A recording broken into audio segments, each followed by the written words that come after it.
நம்ம பசுபதியோட வீட்டுல வந்து விஜயோட சித்தப்பா வந்து சொல்லுவாரு, மாமா இங்க வீடு பாருங்க, அந்த வீடு எல்லாமே வந்து பசுபதி வந்து அவங்க பொண்ணுக்கோசரம் ஆசை ஆசையா வாங்குது மாமான்னும் போது அதுக்கு வந்து விஜயோட தாத்தா வந்து நெக்கெல்லாம் பதில் சொல்லுவாரு.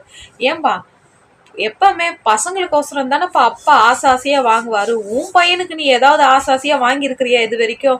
உன் பையனுக்கு 26 வயசு ஆகுது. இது வரைக்கும் நீ ஏதாவது வாங்கியிருக்கிறியான்னும் போது அந்த டைம்ல பசுபதி வெளியே போயிருக்கிற டைம்ல பேசுறாரு, மாமா என்ன நீங்க வெளியே வந்து என்னை இந்த மாதிரிலாம் நீங்க அசிங்கப்படுத்துறீங்களா? அப்ப நான் எதுவும் வீடு வாங்கலன்னு என்னை சொல்லி காமிக்கிறீங்களா?